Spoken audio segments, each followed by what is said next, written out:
The last Great War is a glorious memory for the Monians. The powerful Lights Order and the Imperial Border Guards managed to wipe out the demonic strongholds at the Monian and the Barrenlands Pass, driving the fiends back into the hinterlands of the Forsaken Wastes. But for the young Alucard, the war was nothing but a terrible memory of pain and misery. His father's 2nd Regiment suffered heavy losses due to a rushed lone advance. Alucard's father disappeared in the battle and was later declared dead by the Lights Order.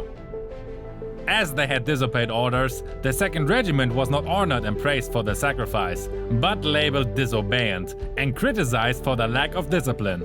This was a huge blow to Alucard, who had always regarded his father as a hero and role model. Facing shame everywhere he went, the flames of revenge burned within his chest, and he became determined to bring honor to his father's name and eliminate all the demons in the Land of Dawn. And so, he left his hometown and journeyed to the ancient and mysterious Monastery of Lights. This place, that was previously known as a Church of Light, is not only mysterious, but also keeps a lot of dark secrets. Like the twisted and cruel methods the priests of the monastery used to create the angel siblings Argus and Raphaela. This dark story we will cover in another video, so don't forget to subscribe so you won't miss it. Anyway, back to Alucard's story now. The monastery took in children when they became orphans, due to the ongoing war with the demons from the Barrenlands. And as the orphan son of a dead soldier, Alucard was soon accepted into the Monastery of Light. While growing up there, every orphan had only 2 options for their future. Either they are becoming demon hunters, living by completing the secret and dangerous tasks assigned by the Empire, or to be a servant of the monastery, doing the cleaning and washing for a lifetime. Alucard of course went to the monastery to become a demon hunter, so this was nothing he had to worry about. While he was training in the monastery, he met Natalia, Xavier and his Lightborn co-member Granger. Although a little disclaimer here, the Lightborn squad is not an official part of any lore, and we also don't have a lot of interactions between those guys and the lores. In the following years, Alucard studies a range of different combat skills. With his natural talent and undying determination, he soon became the most promising student among his peers.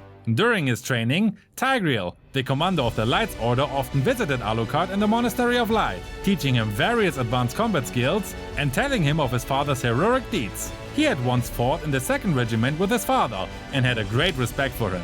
Tigreal was already famous throughout the Empire at this time, and Alucard respected him greatly, even regarding him as an elder brother. However, whenever he mentioned his father's final battle, Tigreal always felt silent, his eyes filled with a wave of complex emotions. Alucard was skeptical of the idea that his father had died in battle. He was convinced that his father was still alive and waiting for him somewhere. At the age of 18, Alucard finally completed all of his studies and formal preparations. Encouraged by Tigreal, he became the monastery's Arbiter of Light. He was ordered to go forth and eliminate the demons and heretics hidden throughout the world. And so he picked up his father's old sword, given to him by Tigreal, and began his journey. In his father's name and fueled with his deep hatred for demons, Alucard soon became the greatest demon hunter in the world. Years later, an unforeseen incident occurred during a demon hunting operation on the border of the Barrenlands. Alucard was injured by a magic blade, sustaining a wound that could not be healed. Darkness poured into his body from the wound, and his arm began to undergo a strange transformation. In order to prevent the mutation from spreading throughout his whole body, Alucard asked an old smith to help him to forge a pair of gauntlets. This was no ordinary smith. He was a survivor of that fateful battle, a member of the Lights Order who covered his allies' retreat along with Alucard's father. He recognized the huge sword in Alucard's hand. After learning who he was, the old man told Alucard that the reason the 2nd Regiment was forced so deep into enemy's territory was that the high-level knights at that time were greedy for glory and too impulsive, which led the 2nd Regiment finding itself trapped and surrounded by enemies. In a moment of desperation, Alucard's father led some soldiers to cover the retreat of the main force headed by Tigreal and was then swamped by a tide of demons and disappeared. He was the only survivor, rescued by Alucard's father.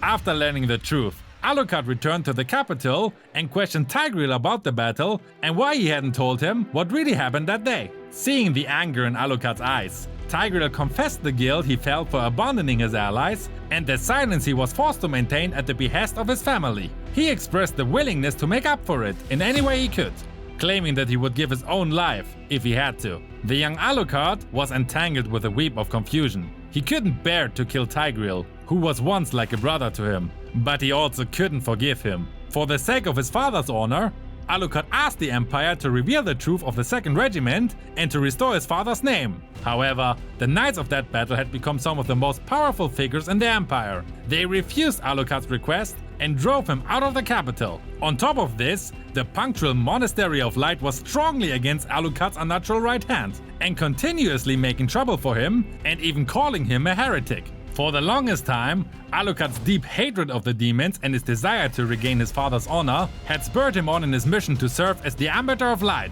But now, faced with the Empire that betrayed his father and a church treated him with scorn, Alucard made the unthinkable decision. He betrayed the Monastery of Light and fought for himself. In the following years, Alucard began wandering in the Land of Dawn, annihilating demons everywhere he went and searching for clues if his father was still alive. His demonic right hand not only brought him great strength, but also became an unstable element, which he was forced to hide under his heavy armor every day. After a string of epic battles, Alucard became known as one of the most legendary fighters in the Monian Empire. Soon, everyone knew that whenever demons appeared, the demon hunter with a dark right hand would no doubt descend from the skies and leave nobody alive. One day, he traveled to the distant moonlit forest, since he heard that many demons appeared there. And this is where he met a certain silver-haired elven girl. But that's a story for another day. Now, since you don't want any of your enemies to stay alive as well, you have to check out my 15 noob mistakes video right now. Come on, do it now! Also, don't forget to re-download Mobile Legends with Aptoide to get up to 30% bonus on your diamond purchases. The step-by-step guide is in the description box below.